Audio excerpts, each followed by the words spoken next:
IPL എല്ലാ കാലത്തും ആവേശകരമായ ഒരു മത്സരം ചെന്നൈ സൂപ്പർ കിങ്സും മുംബൈ ഇന്ത്യൻസും തമ്മിൽ നടക്കാറുണ്ട്.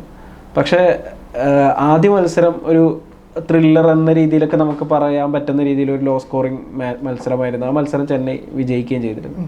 റീസെൻ്റായിട്ട് മുംബൈ ഇന്ത്യൻസിൻ്റെ പ്രകടനം ചെന്നൈനായിട്ട് അത്ര നല്ല പ്രകടനങ്ങളല്ല. കാരണം കഴിഞ്ഞ കുറച്ച് സീസണുകളായിട്ട് അവസാനത്തെ മത്സരങ്ങളൊക്കെ എടുത്തു കഴിഞ്ഞാൽ അവസാനം 4 മത്സരം തുടർച്ചയായി പരാജയപ്പെട്ടിട്ടുണ്ട് മുംബൈ ഇന്ത്യൻസ്. പക്ഷേ ഇത്തവണ ഒരു ശക്തമായ തിരിച്ചുവരവാണ് രോഹിത് സംഘവും നടത്തിയിട്ടുള്ളത്. ഹാർദിക്കും സംഘവും എന്ന് പറയും, പക്ഷേ രോഹിത് ശർമ്മയുടെ ഒരു ബാറ്റിംഗ് അത് എടുത്തു പറയേണ്ടത് തന്നെയാണ്. ചെന്നൈക്ക് എന്താണ് പറ്റിയത് എന്ന് പ്രത്യേകിച്ച് എടുത്ത് ചോദിക്കേണ്ട കാര്യമില്ല. പക്ഷേ ചില ഈ മത്സരത്തെ കുറിച്ചിട്ട് ഒരുപാട് കാര്യങ്ങൾ ചർച്ച ചെയ്യാനുണ്ട്. എന്ത് തോന്നുന്നു ഈ മത്സരത്തെ കുറിച്ച്? ഇപ്പോൾ പറഞ്ഞ പോലെ തന്നെയാണ് നമ്മൾ കഴിഞ്ഞ വീഡിയോയിലൊക്കെ പറയുന്നത് ഒരു തന്നെയാണ് തോന്നുന്നത്. പക്ഷേ കഴിഞ്ഞ മത്സരങ്ങൾ വെച്ച് നോക്കുമ്പോൾ നമുക്ക് കഴിഞ്ഞ വീഡിയോക്ക് വരുന്ന കമൻറ്റുകളൊക്കെ അറിയാം. നമ്മൾ ചെന്നൈനെ അനാവശ്യമായി വിമർശിക്കുന്ന രീതിയിലൊക്കെയാണ് കമൻറ്റ് വന്നത്. പക്ഷേ അതിൽ നിന്ന് ഈ മത്സരത്തിൽ ഞാൻ ചെന്നൈയിൽ പോസിറ്റീവായ ചില കാര്യങ്ങളൊക്കെ കാണുന്നുണ്ട്. അതും കൂടെ പറയാം. കാരണം ബാറ്റിങ്ങിൽ പുതിയൊരു താരം വന്ന് ആയുഷ് മേത്ര വന്നിട്ട് അദ്ദേഹത്തിന് ഒരു ഇമ്പാക്റ്റ് ഉണ്ടാക്കാൻ വേണ്ടി പറ്റിയിട്ടുണ്ട്. അതായത് ചെന്നൈയുടെ ഒരു ചത്ത് കിടക്കുന്ന ബാറ്റിൽ നിന്നൊക്കെ ഒരു ഉണർവ് ഉണ്ടാക്കാൻ വേണ്ടി പറ്റിയിട്ടുണ്ട്. മത്സരത്തിൻ്റെ ഫലം എന്തോ ആവട്ടെ ഒരു മാറ്റം അവിടെ വന്നിട്ടുണ്ട്. പിന്നെ ശിവൻ ദുബൈയും ജഡേജയും പിന്നെ ശക്തമായ തിരിച്ചറിവെന്ന് അറിയില്ല. ജഡേജ ഫോമിൽ തന്നെയാണ്. ശിവൻ ദുബൈയും അതിൻ്റെ ആ പ്രകടനം കാഴ്ചവെച്ചു. 176 റൺസ് എന്നൊരു താരത്തിന് ഭേദപ്പെട്ട സ്കോർ എടുത്തു. പക്ഷേ മറുവശത്ത് നമ്മൾ ഈ പറഞ്ഞാൽ തന്നെ ഒട്ടും ഫോമിലില്ലാതിരുന്ന രോഹിത് ശർമ്മ എന്ന് പറയാം. ഫോമിൻ്റെ തിരിച്ചറിവൊക്കെ ആൾക്കാരും അധികം സമയം ക്രീസിലേക്ക് അദ്ദേഹത്തിന് പറ്റിയിരുന്നില്ല. ആ താരം തിരിച്ചു വന്നു. സൂര്യകുമാർ യാദവും ഒരുമിച്ച് അവർ ആ കോമ്പിനേഷൻ വന്നു. റിക്കിൾട്ടൺ ആദ്യം തന്നെ നല്ല തുടക്കം നൽകി. എനിക്കൊന്നും ഈ സീസണിൽ ഓപ്പണിംഗ് കൂട്ടുകെട്ടിൽ ഏറ്റവും ഉയർന്ന സ്കോറാണ് ഇന്നലെ വന്നതെന്ന് എനിക്ക് തോന്നുന്നത്. അങ്ങനെ മികച്ച രീതിയിൽ ചെന്നൈ ബൗളർമാരെ അങ്ങ് തീർത്തും നിരംബരശയാക്കാൻ വേണ്ടിയിട്ട് ഇവർക്ക് പറ്റി. ഈ രോഹിത് ശർമ്മയെക്കുറിച്ച് നമ്മൾ പറയുമ്പോൾ എപ്പോഴും എല്ലാ കാലത്തും പറയുന്നതാണ് അദ്ദേഹത്തിന് ആദ്യ ഓവറുകൾ പുറത്താക്കാനായില്ലെങ്കിൽ പിന്നെ ബുദ്ധിമുട്ടും. അത് സ്കോർ എവിടേക്ക് പോകുന്നു മാത്രം നോക്കിയാൽ മതി. ഇതിലാണ് ഇന്നലെ കണ്ടത് തന്നെയാണ്. കളി അനായാസം 9 വിക്കറ്റിൻ്റെ ജയമാണ് മുംബൈക്ക് നേടി കൊടുത്തത്. സൂര്യകുമാർ യാദവിൻ്റെ സ്കൈ ഹാസ് നോ ലിമിറ്റ് എന്ന് എപ്പോഴും പറയുന്നതാണ്. അത് T20 അതിൻ്റെ പവർ ഇരട്ടിയാവും. അതും ഇന്നലെ കണ്ടു. ആ 2 താരങ്ങൾ ഒരുമിച്ച് വന്നപ്പം ചെന്നൈയുടെ ബൗളർമാർ ഇനി എത്ര പ്രഗത്ഭരായ ബൗളർമാരുണ്ടെങ്കിലും ഇവർക്ക് മുന്നിൽ ഒന്നുമല്ല, അവരുടെ ദിവസങ്ങളൊന്നുമല്ല. അതിൻ്റെ ഇത് തന്നെ വന്നത്. ഈ ഖലീൽ അഹമ്മദിനൊക്കെ ഇന്നലെ ആദ്യം തന്നെ എടുത്തിട്ട് അടിക്കുന്ന നമ്മൾ കണ്ടിയാണ്. അത് റിക്കിൾട്ടണും രോഹിത്തും അതെ. പിന്നെ സൂര്യകുമാർ യാദവ് വരുമ്പോഴേക്കായാലും ഏത് ബൗളർ മുന്നിൽ ഒന്നാലും അടിക്കുന്ന രീതിയിലേക്ക് മാറി. പിന്നെ അശ്വിനെ പോലുള്ള താരങ്ങളൊക്കെ പിന്നെ നന്നായിട്ട് ബോൾ ചെയ്യാൻ വേണ്ടി ശ്രമിക്കുന്നുണ്ട് എന്ന് മാത്രം പറയാം. പക്ഷേ വേറൊരു കാര്യം നമുക്കറിയാം, ചെന്നൈയുടെ ചെന്നൈയുടെ പിച്ചിലെ സ്പിന്നർമാരുടെ ആ പ്രകടനം മുംബൈയിൽ അവർക്ക് എന്തായാലും വരും. നമുക്ക് പ്രത്യേകിച്ച് സെക്കൻഡ് ഇന്നിങ്സിൽ വരില്ല. അതിൻ്റെ ആനുകൂല്യം കൂടി മുംബൈ ബാറ്റ്സ്മാർക്ക് കിട്ടിയിട്ടുണ്ട്. അപ്പോൾ രോഹിത്തിൻ്റെ തിരിച്ചുവരവാനാണ് ഇന്നലത്തെ കളിയുടെ ഹൈലൈറ്റ്. ധോണിയുടെ പ്രകടനം അല്ലെങ്കിൽ ധോണിയുടെ ഫീൽഡിംഗ് സെറ്റ് ഇതൊന്നും കയ്യിൽക്കൊണ്ടൊന്നും നമുക്ക് പറഞ്ഞിട്ട് കാര്യമില്ല. ആ ടീമിൻ്റെ നിലവിലെ ഫോം വെച്ചിട്ട് ഒരു ഭേദപ്പെട്ട പ്രകടനം നടത്തി ചെന്നൈ. പക്ഷേ ഇപ്പുറം മറുവശത്ത് ഹാർദിക്കിൻ്റെ രോഹിത്തും സൂര്യകുമാർ യാദവും ശക്തമായി തിരിച്ചു വന്നപ്പം ചെന്നൈ ഒന്നുമില്ലാതായി പോയായിരുന്നു. തീർച്ചയായും. ഇപ്പോൾ മുംബൈ വിജയിക്കുന്നത് 26 പന്തുകൾ ബാക്കി നിർത്തിയിട്ടാണ്. അതായത് ആ 26 പന്തുകളിൽ നമ്മൾ കണക്കൂട്ടി കഴിഞ്ഞാൽ ഒരു പക്ഷേ ഒരു 70 ആ ഒരു അടി അടിക്കുകയാണെങ്കിൽ ഒരു 70-75 റൺസൊക്കെ ചിലപ്പോൾ അല്ലെങ്കിൽ ഒരു 65 റൺസൊക്കെ എന്തായാലും അടിക്കാൻ കഴിയും.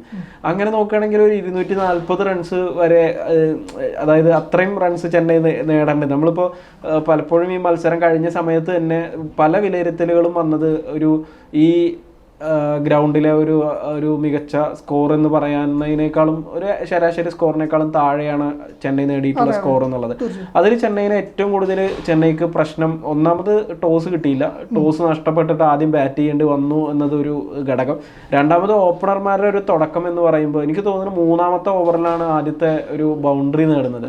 അതായത് ബോൾട്ടിനെതിരെയും അല്ലെങ്കിൽ ഇപ്പോൾ മുംബൈയുടെ ബോളർമാർക്കെതിരെ തുടക്കത്തിൽ കരുതൽ കുറച്ച് കൂടിപ്പോയോ എന്നാണ് എനിക്ക് തോന്നുന്നത്. പ്രത്യേകിച്ച് കഴിഞ്ഞ മത്സരത്തിൽ ആദ്യമായി അരങ്ങേറ്റം ടീമിനായി ആദ്യമായിട്ട് കളിച്ച ഷെയ്ഖ് റഷീദിന്റെ ഒരു ബാറ്റിംഗ് നമ്മൾ തൊട്ട് മുന്നുള്ള മത്സരത്തിൽ നമ്മൾ കണ്ടാണ്. അദ്ദേഹം പവർ ഹിറ്റിങ്ങിന് കഴിവില്ലെങ്കിൽ പോലും ഗ്യാപ്പുകളൊക്കെ കണ്ടെത്തി ബൗണ്ടറി നേടും.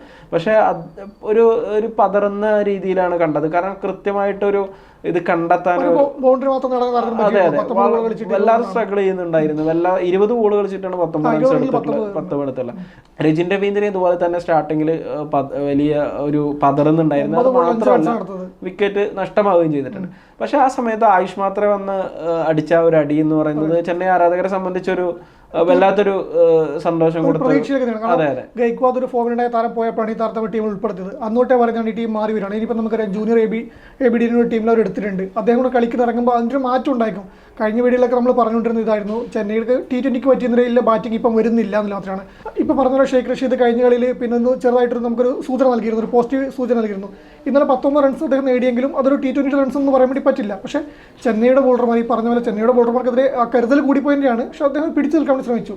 രച്ചിൻ രവീന്ദ്രക്ക് അത് പറ്റിയില്ല എന്നതിലാണ് അതിൽ ഏറ്റവും വലിയ തലവേദനയായി വരുന്നത്. പക്ഷേ ആയുഷ് മേത്ര വരുന്ന സമയത്ത് ആ റണ്ണ് അദ്ദേഹം നേടുന്നു പറയുമ്പം അത് നാളത്തേക്കില്ല. ഇപ്പം നമുക്കറിയാം ഈ സീസണിൽ ഇനി ചെന്നൈയുടെ പ്രതീക്ഷകൾ ഏറെക്കുറെ അസ്തമിച്ചു തന്നെ പറയാം. അവസാനത്തെ ഇനിയിൽ ബാക്കിയുള്ള എല്ലാ മത്സരങ്ങളും ജയിച്ചാൽ നെറ്റ് റൺ നോക്കിയിട്ട് മാത്രമേ ഇനി മുന്നോട്ട് കയറാൻ വേണ്ടി പറ്റൂ. അതിന് ഒരു അല്ല, എനിക്ക് തോന്നുന്നില്ല അങ്ങനെ ഈ സീസണിൽ ഇനി ഒരു സാധ്യത ഉണ്ട്. അതായത് കടുത്ത CSK ആരാധകർ പോലും അങ്ങനെ ഒരു സാധ്യത കൽപ്പിക്കുന്നുണ്ട്. ഇപ്പൊ ധോണി തന്നെ കഴിഞ്ഞ ഈ മത്സരത്തിന് ശേഷം പറഞ്ഞത് ഇനി അടുത്ത വർഷത്തേക്കായിട്ടൊരു മികച്ച കോമ്പിനേഷൻ കണ്ടെത്താൻ ശ്രമിക്കുക എന്നത് മാത്രമേ ടീമിന് മുന്നിലുള്ളൂ. അത് മാത്രമല്ല, ഫ്ലെമിംഗ് പറയുന്നത് എല്ലാ താരങ്ങളെയും എടുത്തിട്ട് പരീക്ഷിക്കുക എന്നത് കൊണ്ട് ഇതാക്കുന്നത് ടീം അത്രയും മോശം അവസ്ഥയിലാണ് എന്നുള്ളതാണ്. എനിക്ക് തോന്നുന്നത് എല്ലാ CSK ആരാധകർക്കും അല്ല, ചില CSK ആരാധകർക്ക് മാത്രമേ ഇത് ഇപ്പോഴും മനസ്സിലായിട്ടില്ല എന്നുള്ളതാണ് നമ്മൾ നോക്കുന്നത്. അന്ധമായ ആരാധന പറയേണ്ടി വരും. അല്ല, ഇത് അന്ധമായ ആരാധന അല്ലെങ്കിൽ ഒരു ഇഷ്ടം ഒരു ടീമിന് ഉണ്ടാകുന്നത് ഒരാളുടെ വ്യക്തിപരമായ കാര്യമാണ്. പക്ഷെ ഇപ്പോൾ CSKയുടെ ഇപ്പോഴത്തെ ഒരു അവസ്ഥ എന്ന് പറയുമ്പോൾ നമുക്കറിയാം, IPL ഒരു മികച്ച ഒരു പ്രകടനം നടത്തിയിട്ടുള്ള ടീം തന്നെയാണ് CSK എന്ന കാര്യത്തിൽ ആർക്കും സംശയമില്ല. ധോണി മികച്ച ക്രിക്കറ്ററാണെന്നുള്ള കാര്യത്തിൽ സംശയമില്ല. ധോണി ഇന്ത്യയുടെ മികച്ച ക്യാപ്റ്റൻ ആയിരുന്നു എന്ന കാര്യത്തിൽ നമുക്ക് സംശയങ്ങളൊന്നുമില്ല. അല്ലെങ്കിൽ ധോണിയുടെ നായകത്വത്തിൽ ഇത്രയും കിരീടം നേടിയിട്ടുണ്ട് എന്ന കാര്യത്തിൽ നമുക്ക് സംശയങ്ങളൊന്നുമില്ല. പക്ഷെ 43-ാമത്തെ വയസ്സിലെ ധോണി ലോകത്തിലെ ഏറ്റവും മികച്ച ക്രിക്കറ്റർ അല്ല എന്ന് ആ CSK ആരാധകർ മനസ്സിലാക്കണം എന്നുള്ളതാണ്. അത് ഒരു പ്രത്യേക എടുത്തു പറയുന്നത് എന്താണെന്ന് വെച്ചാൽ, ഒരു ടീം തങ്ങളുടെ ടീം വിജയിക്കണം എന്നാണല്ലോ ഓരോ ആരാധകനും ആഗ്രഹിക്കുന്നത്. അല്ലാതെ ഞങ്ങൾക്ക് ഇഷ്ടപ്പെട്ട താരങ്ങൾ മൊത്തം അവരുടെ ജീവിതകാലം മുഴുവൻ ഇതിനകത്ത് കളിക്കണം എന്നല്ലല്ലോ ആഗ്രഹിക്കുന്നത്. നമ്മളിപ്പം മുംബൈയുടെ കേസ് പറയുമ്പോൾ രോഹിത്തിനെ കുറിച്ചായിരുന്നു. രോഹിത് കഴിഞ്ഞ വർഷത്തിൽ തിളങ്ങിയില്ലായിരുന്നെങ്കിൽ അദ്ദേഹത്തിന് നമ്മൾ പറഞ്ഞുകൊണ്ടിരുന്നത് ഇതേ ഇതാണ്. ഇപ്പം T20 മികച്ച ബാറ്റ്സ്മാനാണ്. രോഹിത്തിൻ്റെ ദിനത്തിൽ ഏത് സ്കോറും അദ്ദേഹം മറികടക്കുന്നതിനകത്ത് ആ ഒരു സംശയമില്ല. വെടിക്കെട്ട് വിസ്ഫോടനം തന്നെ ആയിരിക്കുന്ന യാതൊരു സംശയമില്ല. പക്ഷേ രോഹിത് ശർമ്മ കഴിഞ്ഞ കുറേ മത്സരങ്ങളായിട്ട് അതിന് പറ്റിയിരുന്നില്ല. അതിനൊരു വിമർശനങ്ങൾ അദ്ദേഹം നേരിട്ടിരുന്നു. ഇന്നലെ ഒരു വലിയൊരു തിരിച്ചുവരവ് അദ്ദേഹം നടത്തി. അതിൽ റെക്കോർഡും ഉണ്ട്. ഇന്നലത്തെ മാൻ ഓഫ് ദി മാച്ച് ആയതോടെ IPL ഏറ്റവും കൂടുതൽ മാൻ ഓഫ് ദി മാച്ച് പുരസ്കാരം നേടുന്ന ഒരു താരമായിട്ട് മാറിയിട്ടുണ്ട്.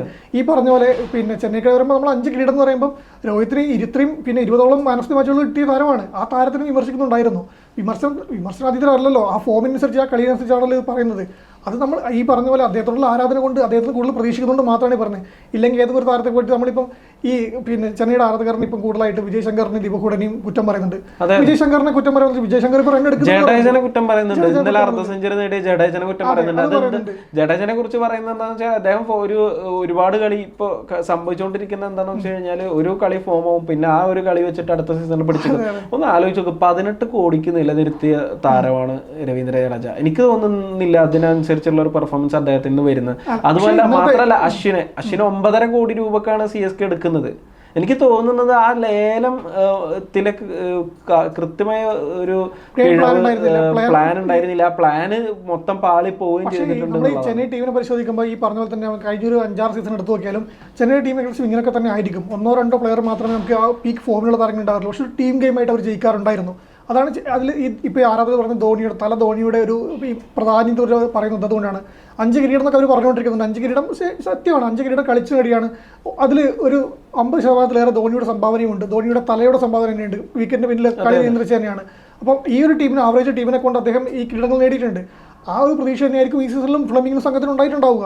ഈ ചെന്നൈയുടെ ക്യാപ്റ്റനായിട്ട് ഋതുരാജ് ഗൈക്വാദ് ആണെങ്കിൽ കൂടി ധോണി അവിടെ ഉണ്ടെന്നുള്ള ഇതുണ്ടായിരുന്നു. ഇപ്പം ഗൈക്വാദ് പരിക്കുപറ്റി പോയി. അവർ യാതൊരു സംശയമില്ല ധോണിയെ തന്നെ ക്യാപ്റ്റനാക്കി വെച്ചു. ഈ പറഞ്ഞ 43-ാം വയസ്സിലും ആ ടീമിനെ നയിക്കാൻ വേറെ ആൾക്കാരിലായിട്ടോ അല്ലെങ്കിൽ വേറെ താരത്തിൽ കൊടുക്കാനോ അല്ല. ഇപ്പം നമുക്ക് പറയുമ്പോൾ പിന്നെ രാജസ്ഥാനിൽ സഞ്ജുവിന് പരിക്കുമ്പോൾ റിയാൻ പരാഗിനെയാണ് ഒരു യുവതാരത്തിനാക്കിയത്. അതൊരു ടീമിൻ്റെ കാര്യമാണെങ്കിൽ കൂടി ചെന്നൈക്ക് അത്രയും വിശ്വാസം ധോണിയിലുണ്ട്. ധോണിയിൽ ഇതുണ്ട്, അതുകൊണ്ടാണ് കൊടുത്തത്. പക്ഷേ ധോണി ക്യാപ്റ്റൻ ആയതുകൊണ്ട് മാത്രം ടീം ജയിക്കണം എന്നില്ലല്ലോ. അതിന് പ്രകടനം വേണം. ഇന്നലെ ഇപ്പോൾ പറഞ്ഞ പോലെ ജഡേജൻ ഇപ്പോൾ സേവ് പറഞ്ഞ പോലെ 18 കോടിയുടെ താരം എന്ന് പറയുമ്പോൾ ആ പ്രകടനം ഇന്നലെ അല്ലെങ്കിൽ ഇന്നലെ ഒരു ടീമിന് പിന്നെ അർദ്ധ സെഞ്ചുറി നേടി ഒരു ആവശ്യപ്പെട്ട സമയത്ത് ഒരു റൺ കൊടുക്കാൻ പിന്നെ ഒരു ബ്രേക്ക് ത്രൂ കൊടുക്കാൻ പറ്റി.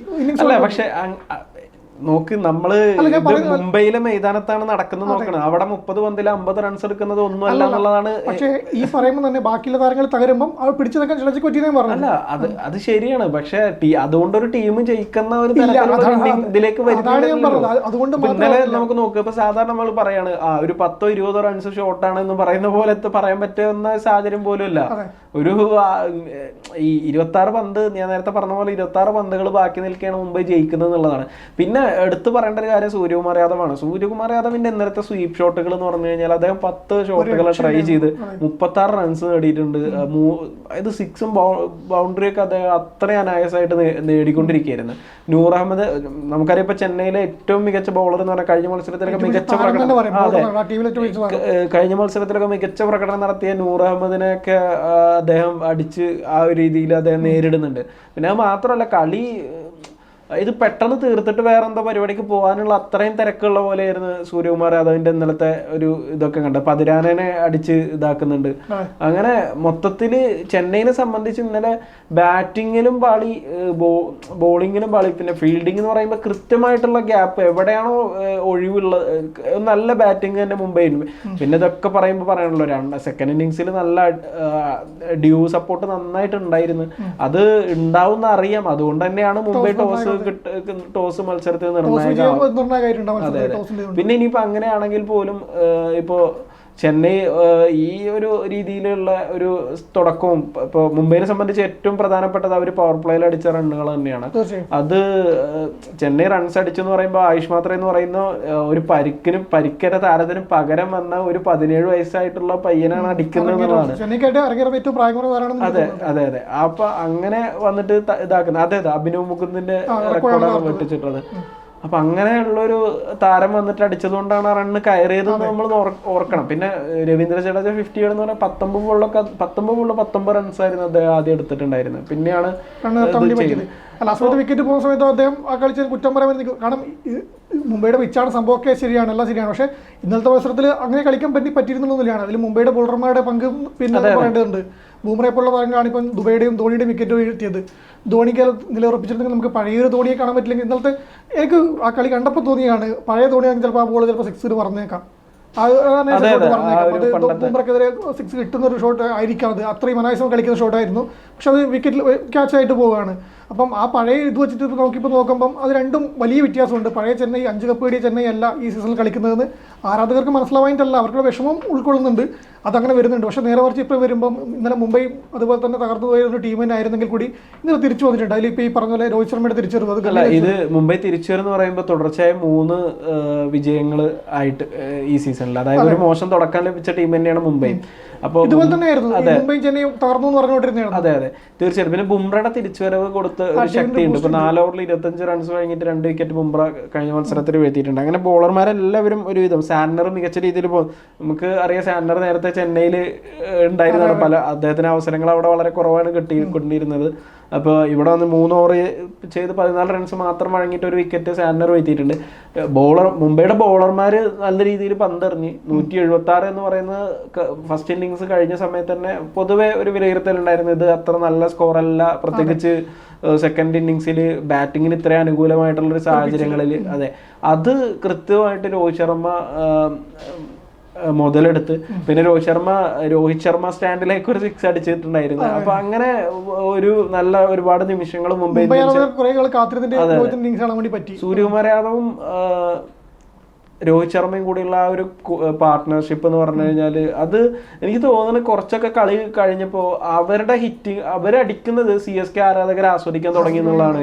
രോഹിത് ശർമ്മക്കൊക്കെ ഗാലറിയിൽ നിന്ന് CSKയുടെ മഞ്ഞ ജേഴ്സി അണിഞ്ഞ ആളുകൾ രോഹിത് ശർമ്മക്ക് കൈയടിക്കുന്നുണ്ടായിരുന്നു എന്നുള്ളതാണ്. അപ്പോൾ രോഹിത് ശർമ്മയോട് കളി കഴിഞ്ഞതിന് ശേഷം ഈ ചോദിക്കുന്നുണ്ട്, ഇത് കളി കഴിഞ്ഞിട്ട് അദ്ദേഹം സംസാരിക്കുമ്പോൾ അദ്ദേഹത്തിനോട് ചോദിക്കുന്നുണ്ട്, നിങ്ങൾക്ക് മഞ്ഞ ജേഴ്സി അണിഞ്ഞിട്ട് CSKയുടെ മഞ്ഞ ജേഴ്സി അണിഞ്ഞിട്ട് നിങ്ങൾക്ക് കൈയടിക്കുന്നുണ്ടായിരുന്നില്ല. അപ്പോൾ രോഹിത് ശർമ്മ ഒരു വാക്ക് പറഞ്ഞിരുന്നത്, അവരാണ് യഥാർത്ഥമായിട്ട് ക്രിക്കറ്റിനെ സ്നേഹിക്കുന്ന ആളുകൾ എന്ന്. അങ്ങനെ ക്രിക്കറ്റിനെ സ്നേഹിക്കുന്ന ആളുകൾ തന്നെയാണ് നമ്മളും ആ രീതിയിൽ. അതെ അതെ. എന്തായാലും ഇനിയും ഈ മികച്ച പോരാട്ടങ്ങൾ തന്നെ നമുക്ക് കാണാൻ കഴിയട്ടെ. CSK അങ്ങനെ IPL ഒരു ലെഗസി ഉള്ള ടീമാണ്. IPL ആ ഒരു ലെഗസി ഒരിക്കലും അങ്ങനെ അവസാനിക്കില്ല എന്നുള്ളത് ഈ ചർച്ച ചെയ്യുന്ന നമുക്കറിയാം, ആരാധകർക്കും എല്ലാവർക്കും അറിയാം. പക്ഷെ ഇപ്പോൾ നിലവിലെ സാഹചര്യത്തിൽ ഈ ടീമിന്റെ ഈ ഇപ്പോഴുള്ള തെരഞ്ഞെടുപ്പുകളെയും അതുപോലെ തന്നെ ഈ ടീം സെറ്റ് ചെയ്തതിനെയും ഒക്കെ വിമർശിക്കും. അത് വിമർശനങ്ങൾ കഴിഞ്ഞ ദിവസം രാഹുൽ ദ്രാവിഡ് പറഞ്ഞൊരു കാര്യമുണ്ട്. അതായത് രാജസ്ഥാൻ റോയൽസിന്റെ മത്സരം തോറ്റതിന് ശേഷം പറഞ്ഞിട്ട് ടീം മോശം പ്രകടനം കാഴ്ചവെക്കുമ്പോൾ വിമർശനങ്ങൾ വരും. ആ വിമർശനങ്ങൾ ഉൾക്കൊള്ളാൻ താരങ്ങൾക്കും എല്ലാവർക്കും, മാനേജ്മെന്റിനും കോച്ചിനും എല്ലാവർക്കും കഴിയും. അവർ കഴിയുന്നുണ്ട്. അവരതൊക്കെ അതിനൊക്കെ കൂടിയിട്ട് ട്രെയിൻ ചെയ്ത് വരുന്ന ആളുകളാണ്. അതെ, പക്ഷെ നിർഭാഗ്യവശാൽ ചില ആരാധകർ ഇപ്പോഴും ടീം മാനേജ്മെന്റ് കഴിയുന്നുണ്ടാവും. അതാണല്ലോ പരിപ്പറ്റ ഈ ആശുപത്രി പോലെ താരങ്ങൾ വരുന്നത്, താരങ്ങൾ അവർ മാറ്റിക്കൊണ്ടിരുന്നത് കളിക്കാൻ അവസരം കൊടുക്കുന്നതുകൊണ്ടാണ്. പക്ഷെ താരങ്ങൾ ആരാധകർക്ക് മനസ്സിലാവുന്നില്ല. ആരാധകർക്ക് മനസ്സിലാവില്ല. അല്ല, എല്ലാ ആരാധകർക്കും അല്ല, ചില ആരാധകർക്ക് മാത്രമാണ് മനസ്സിലാവുന്നത്. വിഷമം കൊണ്ടാണ്. അല്ല, അത് നമുക്ക് എന്തായാലും ഇനിയിപ്പോ ഈ സീസണിലെ 2 മത്സരങ്ങൾ കഴിഞ്ഞ്, ഒരു മുംബൈ ചെന്നൈ മത്സരങ്ങൾ 2 മത്സരങ്ങൾ കഴിഞ്ഞ്, ആദ്യ മത്സരത്തിൽ ചെന്നൈ ജയിച്ച്, രണ്ടാമത്തെ മത്സരത്തിൽ മുംബൈ ഒരു ആധികാരിക ജയം ജയിച്ച്. അത് ഒന്നുകൂടിയാണ് ഞാൻ എടുത്തു പറയുന്നത്. അതായത് CSKയുടെ വിക്കറ്റുകളുടെ എണ്ണത്തിലുള്ള ഏറ്റവും ഹയസ്റ്റ് മാർജിനിലുള്ള ഡിഫീറ്റുകൾ 3 എണ്ണം വന്നിരിക്കുന്നത് മുംബൈയിലായിട്ടാണ്. ഒന്ന് 10 വിക്കറ്റിന് തോറ്റിട്ടുണ്ട്, 9 വിക്കറ്റിന് 2 വട്ടം തോറ്റിട്ടുണ്ട്. അങ്ങനെ എന്തായാലും IPL CSKക്ക് ഇനി ഇപ്പൊ ആരാധകർക്ക് വേണ്ടി ചെയ്യാൻ കഴിയുന്നത് കുറച്ച് നല്ല നിമിഷങ്ങൾ ഉണ്ടാക്കി കൊടുക്കുക എന്നുള്ളതാണ്. ഇപ്പൊ വരും മത്സരങ്ങളിൽ ഒരു മെച്ചപ്പെട്ട പ്രകടനം നടത്താൻ, ഇന്നലത്തെ സാഹചര്യങ്ങളെല്ലാം എതിരായി പോയി, ഒരു മെച്ചപ്പെട്ട പ്രകടനം നടത്താൻ അവർക്ക് കഴിയട്ടെ. മുംബൈനെ സംബന്ധിച്ച് ഇപ്പോൾ നമുക്കറിയാം, ഇപ്പൊ തലപ്പത്തുള്ള കുറെ ടീമുകളുണ്ട് IPL. ആ ടീമുകളെ സംബന്ധിച്ച് അവർക്കൊരു ഭീഷണിയാവാൻ ഉയർന്നു വരാനുള്ള ഒരു സാഹചര്യമാണ് മൊത്തത്തിൽ മുംബൈനെ സംബന്ധിച്ച് കാണുന്നത്. കാരണം തുടർച്ചയായി ഒരു 3 മത്സരം വിജയിച്ച് അവർ ഒരു മികച്ച ഫോമിൽ നിൽക്കുകയാണ്. എന്തായാലും IPL ഇനിയും ആവേശകരമായ മത്സരങ്ങൾ നമുക്ക് കാണാൻ കഴിയട്ടെ എന്ന് പ്രതീക്ഷിക്കാം.